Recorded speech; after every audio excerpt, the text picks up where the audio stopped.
Hello everyone, আজকে আমি আপনাদের জন্য মাটনের একটা দারুণ স্বাদের রেসিপি নিয়ে এসেছি।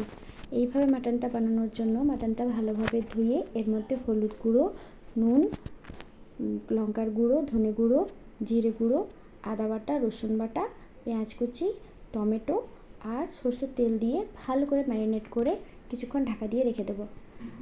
এরপর আমি পেঁয়াজ রসুন রেডি করে নেব। রসুনটার সাথে একটা গোটা শুকনো লঙ্কা দিয়ে একটা পেস্ট বানিয়ে নেব। পেস্টটা রেডি হয়ে গেছে। এবারে আমি পুরো রান্নাটাই কুকারে করব, তাই জন্য কুকারের মধ্যে সরষের তেল দিয়ে তেলটা গরম হতে দিয়ে দিলাম। আমি মাটনের সাথে অনেকটা সরষের তেল মাখিয়ে রেখেছি, তাই তেলের পরিমাণটা সেই মতোই দিলাম। এবার গোটা গরম মশলা আর শুকনো লঙ্কা দিয়ে দিলাম তেলের মধ্যে। লঙ্কার পরিমাণটা আপনারা যেমন ঝাল খান তেমনভাবেই দেবেন। এবারে এর মধ্যে একটা তেজপাতা দিয়ে দেব আর সাথে একটুখানি চিনি দিয়ে দেব।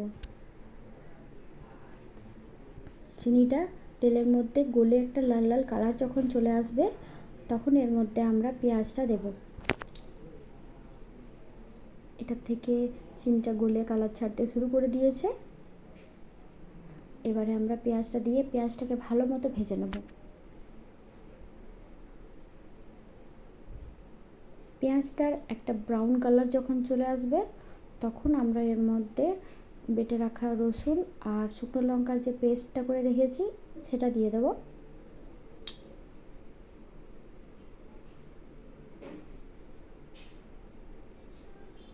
এই রান্নাটা ডাইরেক্ট কুকারে বানালে আর অত বেশি পরিশ্রমও করতে হয় না, আর খুব তাড়াতাড়ি রান্নাটা হয়েও যায়।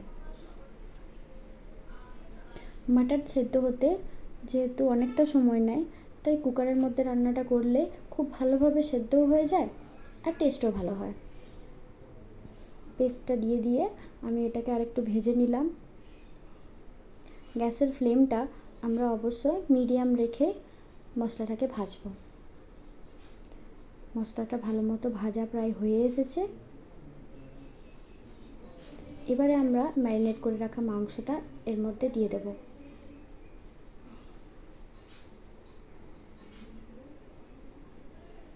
আপনারা যতটা পরিমাণ মাংস নেবেন তো সেই মতো মশলাগুলো অ্যাড করবেন। আমার এখানে 1 কেজি মতো মাংস আছে, তাই আমি সেই মতো মশলা দিয়েছি। আপনারাও আপনাদের মতো করে লবণ আর মশলার পরিমাণটা দেবেন।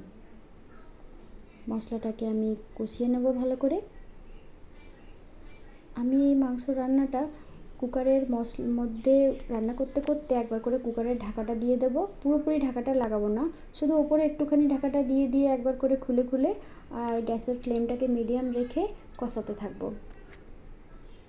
এইভাবে রান্নাটা করলে মাংসটার যে মশলাটা গ্রেভিটা এটাও খুব তাড়াতাড়ি তৈরি হতে থাকে আর পেঁয়াজটাও খুব তাড়াতাড়ি গলে যায়, রান্নার সময়টাও কম লাগে।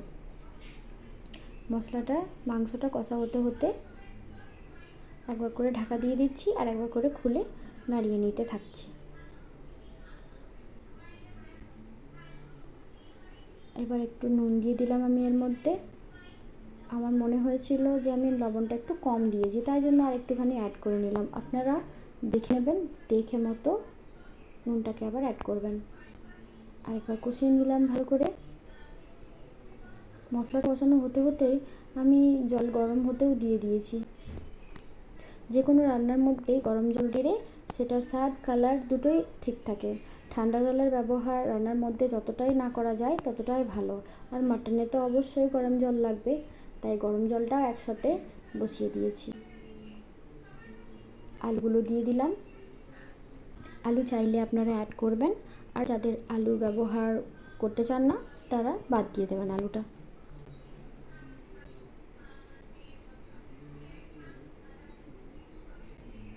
আজকের ওয়েদার খুব সুন্দর, বৃষ্টি পড়ছে বাইরে, তাই আজকের জন্য মাটনের রেসিপিটা একদম পারফেক্ট।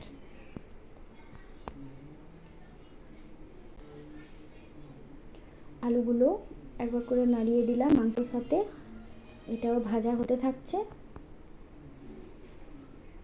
আর সাথে মাংসটা।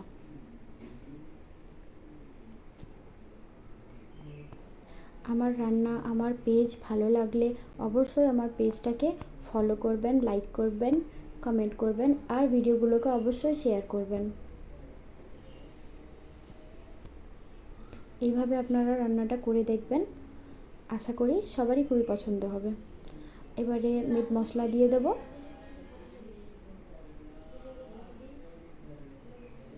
মিট মশলাটা দিয়ে আবার মিট মশলাটাকে ভালো করে একটু মিশিয়ে দিলাম মাংসের সাথে। মাংসটা আমার কষানো প্রায় হয়ে এসেছে।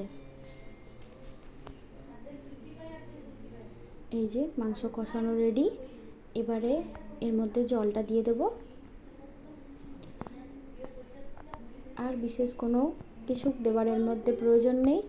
গরম জলটা দিয়ে ঢাকা দিয়ে 4টে থেকে 5টে সিটি দিয়ে দিলেই মাংস খুব ভালোভাবে সেদ্ধ হয়ে যাবে। মাটনের কালারটাও খুব সুন্দর হয়েছে। রান্নাটা পুরোপুরি কমপ্লিট হবার পর এটা আরোই সুন্দর লাগবে দেখতে, আর খেতেও ততটাই সুন্দর হবে।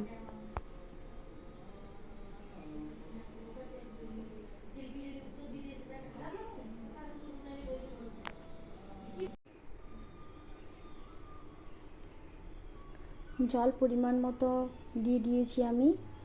জলটা দিয়ে এবার কুকারটাকে ঢাকা দিয়ে রেখে দিলাম। গ্যাসের ফ্লেমটাকে মিডিয়াম টু লো করে রাখবেন। এই দেখুন মাটন রেডি।